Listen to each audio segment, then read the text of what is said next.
período que abrange essas 4 aulas.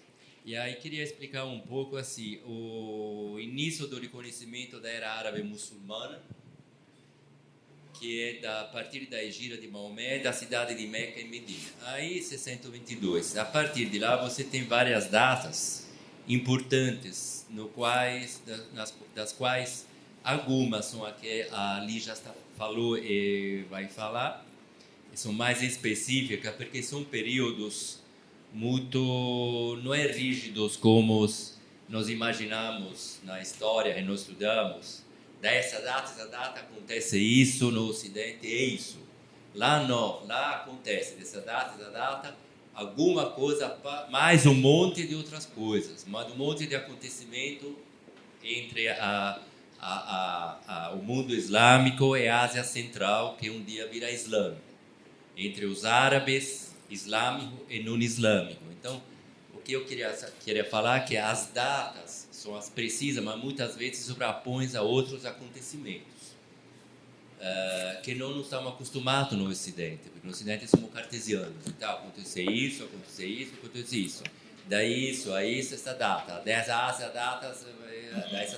data aconteceu essa guerra, etc. Lá não é assim. Lá é uma amálgama, uma ameba de um monte de povo que se mexe, que se mistura com um monte de outros povos.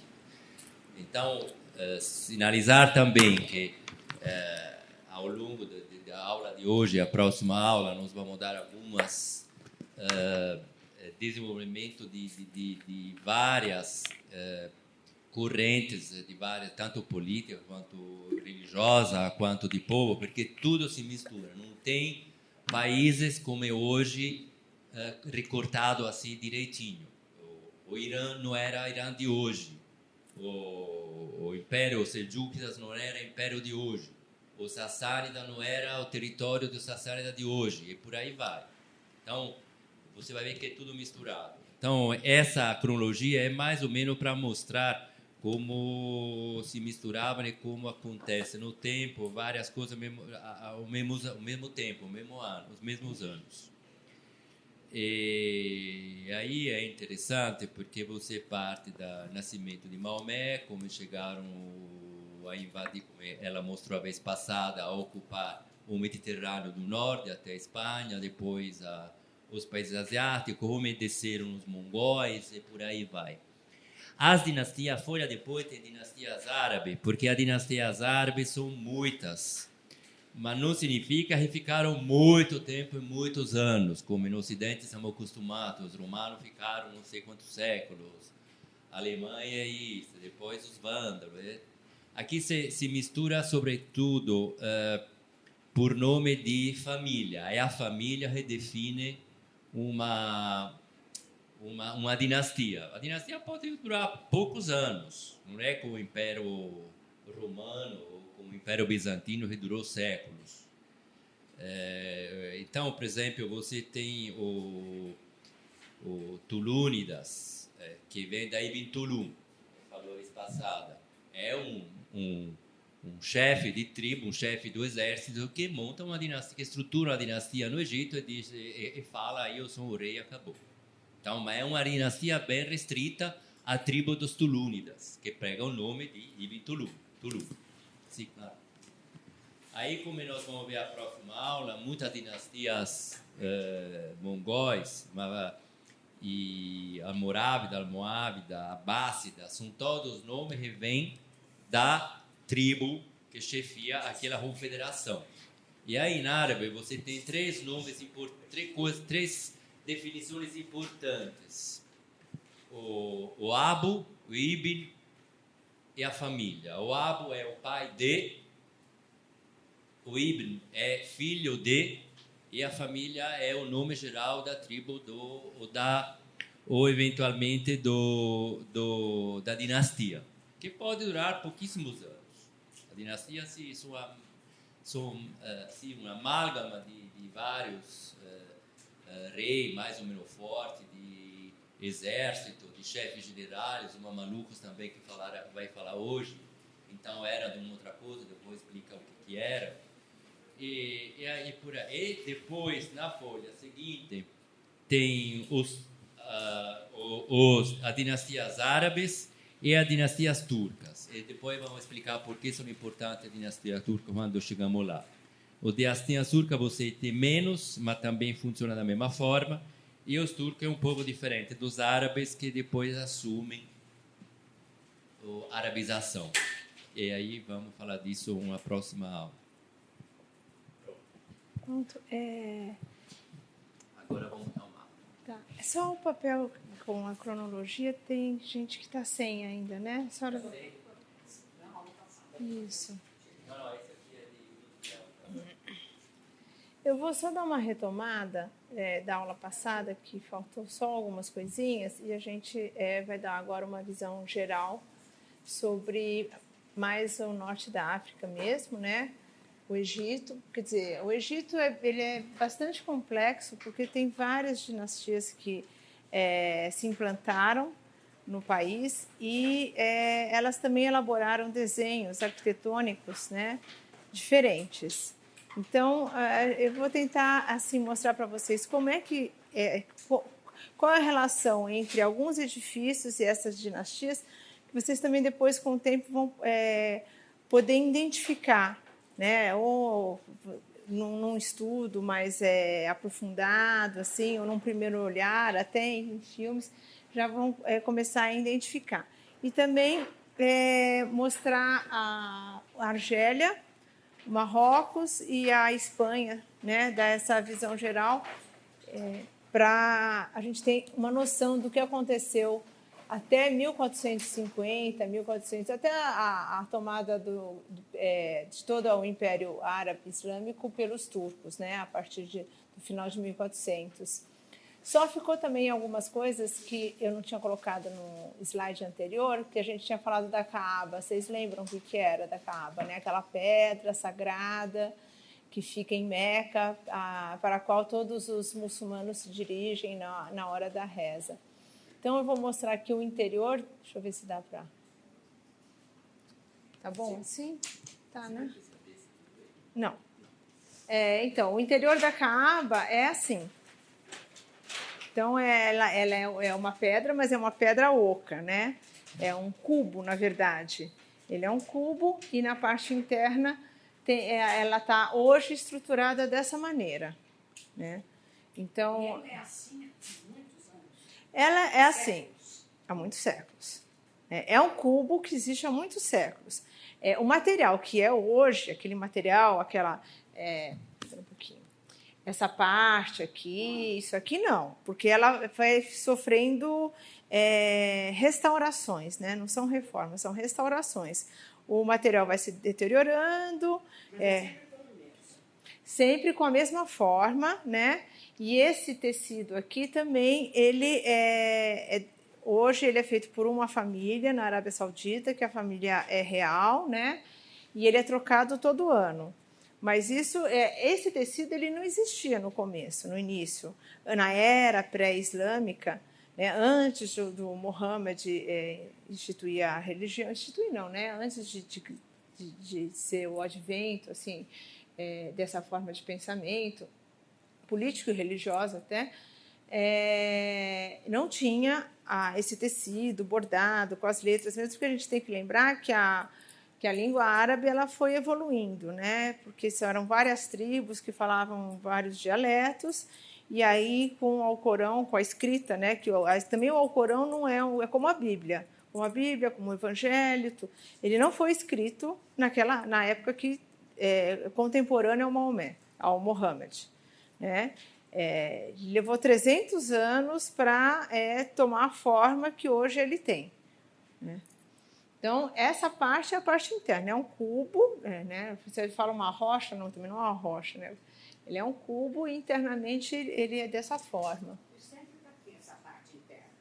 Essa parte interna é a parte que os crentes eles entram, né? Não são todos também, são algumas pessoas. E é a parte que que simboliza o ser humano, né, o crente, com relação ao mundo exterior. porque aqui é uma ligação entre o mundo terrestre e depois que é um ponto focal entre o mundo divino, né? E aí toda a comunidade de crentes se volta para o cubo, né? E aí quando eles estão dentro, eles se voltam para, quer dizer, é o ponto focal da energia divina, vamos colocar assim. E eles se voltam também para a comunidade. Tanto que quando o crente ele está no interior da Kaaba, ele vai rezar para fora, né? Assim, na verdade, ele fica centrado nele, porque tudo se a comunidade ela reza com a força, orando para a Kaaba, quando ele está aqui dentro, ele não vai orar, ele vai, sabe, se centrar. Deixa eu ver aqui mais. Espera um pouquinho. Aqui a entrada, né? São os pilares. Aqui é onde tem aquela pedra negra, que falam que foi um meteoro que caiu, ou alguns falam que é uma pedra sagrada. O que esse círculo? Essa parte aqui é. Não, Aqui, né? Isso aqui não é uma construção que tem lá, né? Isso aqui é só a parte que dá a semicircunferência, porque eles vão fazendo as circunvoluções em torno da Kaaba, né? E aqui é o diâmetro máximo dela, é o raio. Deixa eu ver. Aqui é só uma perspectiva. Ó, aqui mostra o centro e eles dão 7 voltas em torno do cubo. Quer dizer, são 7 voltas espiraladas que eles vão diminuindo, né? Você não fica no mesmo diâmetro. Você vai diminuindo até se aproximar. Esse aqui já é outra coisa. Esse aí é para a aula de Ásia. Espera um pouquinho só. Deixa eu ver. Aqui, deixa eu ver se dá para aumentar. Peraí.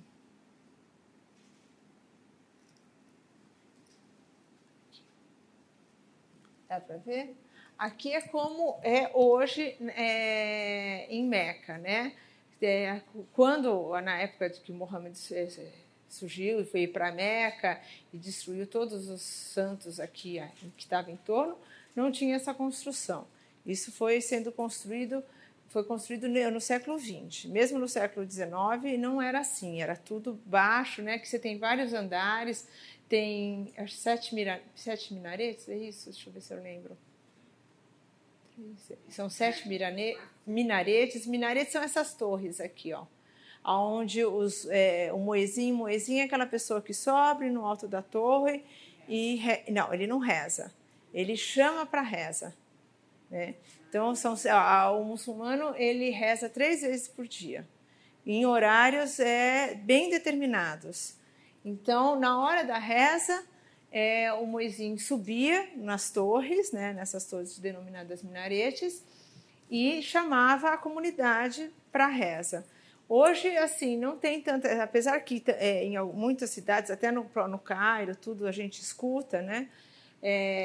Se usa alto-falantes, né? Não precisa o muezzin também subir, ele pode usar o alto-falante, os alto-falantes são colocados nesses patamares aqui, e ele fala lá de baixo mesmo, mas antes ele subia e chamava. Oi? Esses minaretes já existiam antes? Então, a origem do minarete, assim, para a arquitetura islâmica, ela ainda é incerta, né? Alguns estudiosos falam que é de origem das torres cristãs. Outros falam que não é, que isso já vem de outras partes e alguns falam que isso foi de Medina, que o Muhammad tinha um escravo que era muito fiel, que era o Bilal, e que era ele que subia para ajudar a chamar aquela comunidade de crentes que estava instalada e que seguiu Muhammad, né, na sua fuga, né, da saída, porque ele estava sendo perseguido pelas tribos na região de Meca, que eram comerciantes muito poderosos também, e aí ele foge para Medina, e lá esse escravo, para juntar a comunidade, ele construiu umas torres, né? Quer dizer, a partir de que, se foram dos cristãos, se foram de outros elementos, isso ainda, até arqueologicamente, assim, a gente não consegue, não foi definido, né? Pelo menos arqueologia. Nessa época que ela é muito difundida, essa cultura. Então, ela foi sendo desenvolvida, né? Aí depois que ela começa a se impor, por exemplo, se a gente pega o Domo da Rocha, o Domo da Rocha, ele é uma espécie de mesquita, né? Porque ele tem um mihrab dentro, mesmo que o mihrab é aquele elemento decorativo, né? Aquele arquitetônico também, que ele fica na parede que dá direção para Meca, que é aquela parede que chama Qibla. Isso foi se desenvolvendo, depois se aperfeiçoando, porque a gente tem grupos islâmicos que não adotaram, no primeiro momento, também os minaretes. Por exemplo, quando a gente vai ver no Egito, tem uma dinastia chamada de Fatímidas, hoje é a Universidade Islâmica do Cairo, Al-Azhar, ela era uma antiga mesquita fatímida, e os fatímidas são xiitas. Xiitas são aqueles que são seguidores de Ali, né? Sunitas são aqueles que seguem a Suna. Então, eles não tinham minaretes, porque eles achavam que nada podia estar além do teto da própria mesquita, que seria sagrada, né?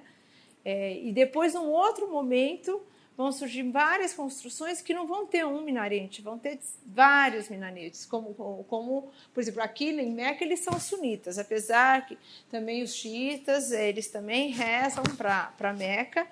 Esse espaço, toda a Arábia Saudita, assim, quem governa a Arábia Saudita e quem mantém o espaço na mesquita de Kaaba, eles são sunitas, né?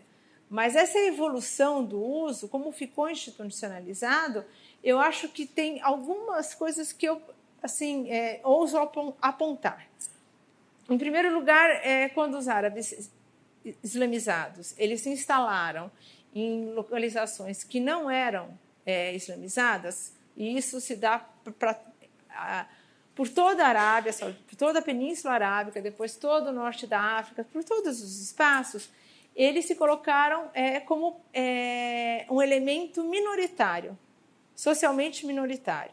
Então, precisava de alguma coisa que também chamasse aquela população que já era islamizada, né, que estava seguindo esses governantes, e a população que também estava se islamizando, porque isso é um processo que levou séculos. Eles não chegaram lá e converteram todo mundo a faca e foice, não foi nada disso. Isso aí é um processo que levou centenas de anos, e a gente pode falar em séculos mesmos, né? 10 séculos, tem lugares que estão se islamizando hoje também. Então, chamar essa comunidade para a reza, e eles precisavam de um elemento arquitetônico, né, de uma construção que se sobressaísse. E isso colaborou também para essa divulgação, né, de instalar minaretes por toda a região. Que a gente chega no Cairo, assim, falam que são as cidades dos 100 minaretes, né, das centenas de minaretes, e com um elemento que ficou um elemento arquitetônico muito característico também. Isso a gente vai ver também que na região da África é de um jeito, quando a gente, nas duas aulas que vem com o André, a gente vai ver que na região da Pérsia e da Ásia, o minarete tem uma outra cara, tem uma cara que parece uma caixa d'água, às vezes, decorada, né, Andréia? E, na realidade, devia ser uma construção muito especial. Porque antigamente não tinha microfone, ele subia, sobe um negócio que não é tão... Ele não é tão grande, eu cheguei a ver móveis. Tem uns que são mais baixos e tem uns que são bem... Né? Tem uma escada para subir lá em Tem. cima, né? Agora, essa disputa entre... disputa não, essa vertente de quem era sunita e quem era xiita, tinha algum vínculo político ou era só espiritual? Não, tem um vínculo político também. Então, de dominação. tem um vínculo de chefe de governo.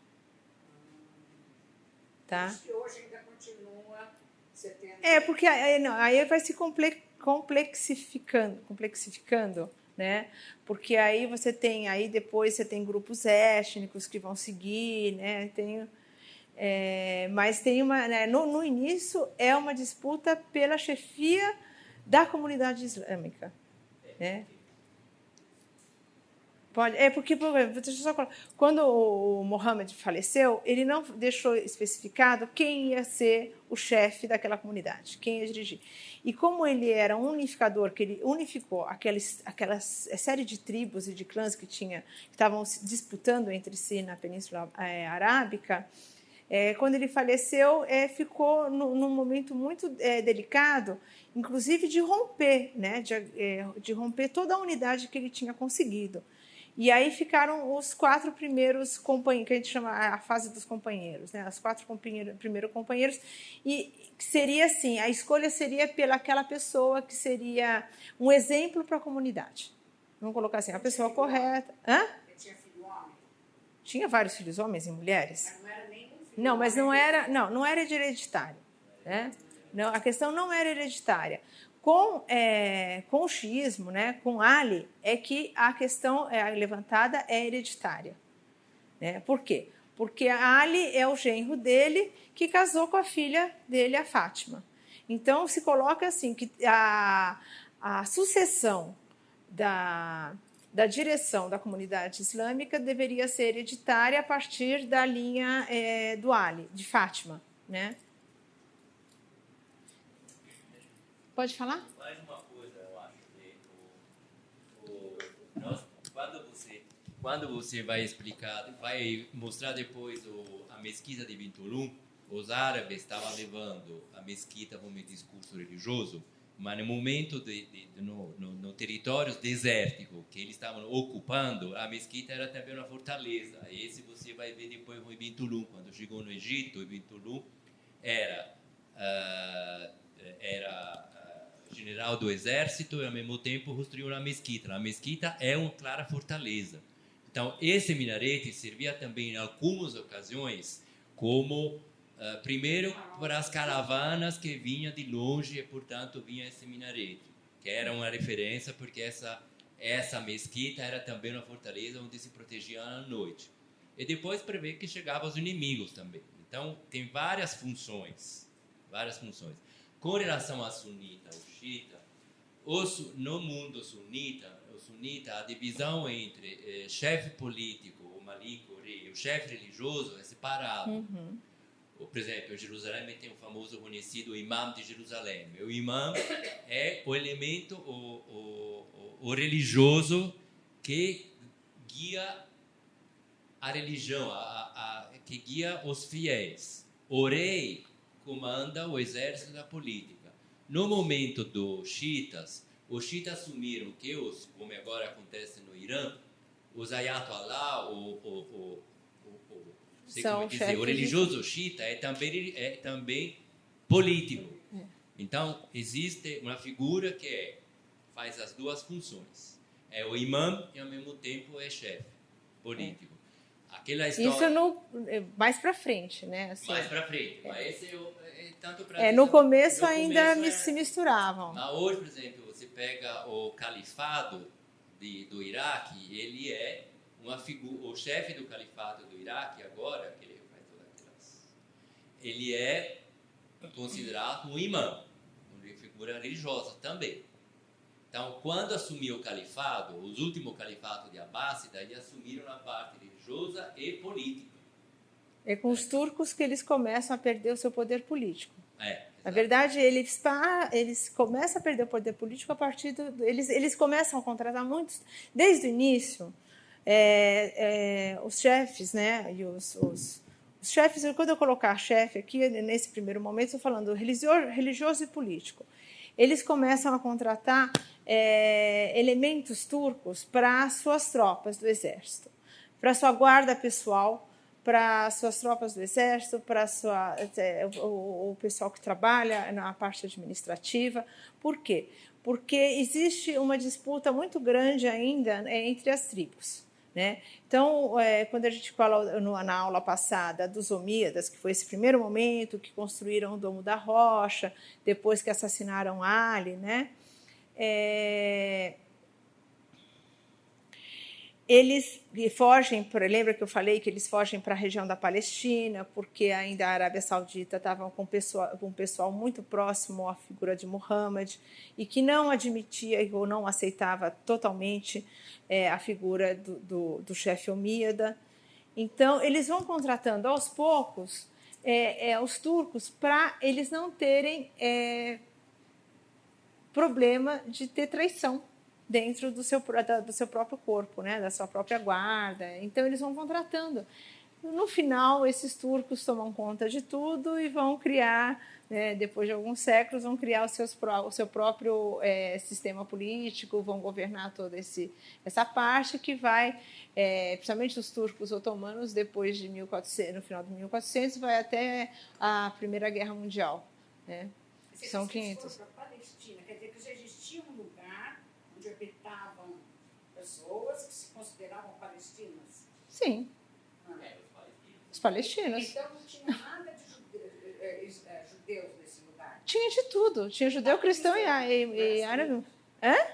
Várias tribos. Era Palestina. Eles são palestinos. Tantos que os judeus, a Academia Judaica, ela se chamava, que foi para o Egito, ela chamava Academia Palestina, dos palestinos. Não é claro. Ainda hoje existe na Jordânia tribo judaica. Israel é uma coisa que a gente não vai entrar no assunto, porque também não é uma coisa contemporânea. Aí foge do assunto e aí vão ser outras coisas. Nós estamos falando de um período que estava configurado daquela maneira, né? Então, assim, eles vão para a Palestina, onde tinha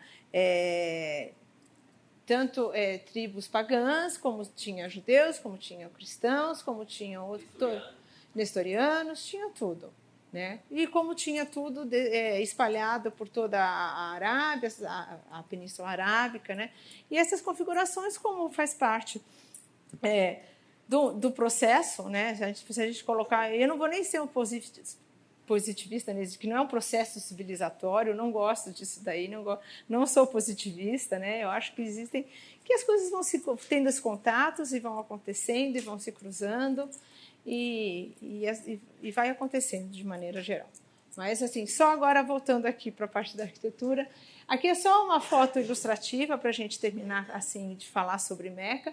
Essa foto uma vez por ano, quer dizer, um mês sagrado, né, que é o Hajj, que é onde todos os muçulmanos, assim, que se coloca assim, que todos os muçulmanos, se puderem, se tiverem condições, uma vez na vida, façam a peregrinação a Meca, né? Então, aqui é uma foto que mostra assim, o auge dessa peregrinação. Aqui está a Kaaba, né? O cubo da Kaaba, e toda a cidade, né? Eles se despem, né, antes de entrar, eles se despem, eles tiram, não é que eles vão entrar nus, mas assim, eles tiram as roupas, né, as vestimentas que eles utilizam, e eles colocam uma roupa branca, né, de algodão branca, que é para mostrar a simplicidade, né? Por isso que a gente vê toda essa população vestida de branco, né? A não ser os xiitas, assim, alguns que vão mais de preto, porque está mais ligado a um imã. Mas aqui é só a título ilustrativo. São vários andares, a gente vê aqui em cima, aqui na parte descalços também. Alguns vão com sandálias, mas assim... E essa construção que você disse que tem vários andares, tem o quê? Moradia? Não. Essa aqui é a mesquita. Tem alguns alojamentos, né? Porque para sufis, né? Porque aí já é um outro aspecto. Espera aí, deixa eu pegar aqui. Acho que deixa eu ver se tem mais, só esse aqui. Bom, agora só vou terminar um pouquinho o que a gente deixou na aula passada, na aula 2, que era do Domo da Rocha, né? A gente terminou aqui com o Domo da Rocha. Deixa eu ver se... E aqui a gente vai colocar assim, só para nós termos uma como é que chama? Uma característica da parte de arquitetura, né? Vamos falar um pouquinho assim, a gente relaciona a cultura com a arquitetura, tudo, mas agora vamos falar um pouquinho dos elementos arquitetônicos propriamente ditos. Então, dos elementos que compõem uma mesquita, nós vamos ter a quibla, que eu falei, a quibla é uma parede, é a parede que está direcionada, que está dando a direção para Meca. Ela recebe esse nome, quibla, né? Depois, na maioria dos edifícios, né, assim, se houveram alguns outros, eles não têm a decoração figurativa. Mas esses edifícios são os edifícios religiosos, nós não estamos falando de edifícios seculares. Porque quando se fala assim, porque os muçulmanos não deixam usar a imagem, não é assim. Nos edifícios seculares, eles usam nos banhos, tudo, eles usam imagens, assim, até como os romanos, sabe? De banhistas, assim, tudo. Mas nos edifícios religiosos, isso não é proibido literalmente no Alcorão, mas foi uma adoção. Porque também, por exemplo, como o Aleg Grabar, que é um estudioso da arte islâmica, ele coloca, assim, no livro dele, que essa adoção surgiu num contexto especial também. Quando o Islã surge, existe uma disputa que agora me fugiu o nome, da quebra dos ídolos. Tem um nome especial também.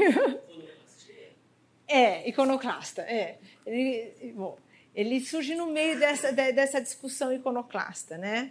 E aí ele vai também, e como eles vão para uma região muito, para essa região da Palestina que tem uma forte presença cristã, e aonde está ocorrendo essa discussão também, eles acabam adotando, né? Não é uma coisa que é normatizada, a decoração mais geométrica, ou floral, mas que não use a figura nem de animais e nem a figura humana, né? Mesmo porque também o Oleg coloca que tinha muita presença de ídolos ou de santos cristãos na região que eles... Então, para também diferenciar essa comunidade, olha, nós somos muçulmanos e vocês são cristãos, né? Ou nós somos muçulmanos e vocês são pagãos que adoram não sei que espécie de ídolo. Depois, o uso da epigrafia também é uma coisa que vai evoluindo dentro da arte islâmica, né? Porque por causa da escrita, do árabe. O árabe vai ser considerado uma língua sagrada, como foi o hebraico, ele vai ser considerado uma língua sagrada, e aí os versos, né, ou as suras, né, do Alcorão, elas vão sendo escritas também. Porque aí o crente, aprender a ler o Alcorão é uma coisa quase obrigatória. E aprender a ler o Alcorão na sua língua. Na sua língua quer dizer o árabe, né? O Alcorão ele vai ser traduzido depois para outras línguas. Então, os príncipes, né, os califas, os governadores, eles também vão colocar todas esses versos nas mesquitas. Mas da mesma forma também que os católicos fizeram, que os cristãos fizeram, né? E às vezes, se não podia ler, se a população não lia, eles utilizavam esse ensinamento da religião através das imagens, que a gente vê várias igrejas, né, com todo aquele percurso, né, da vida de Cristo.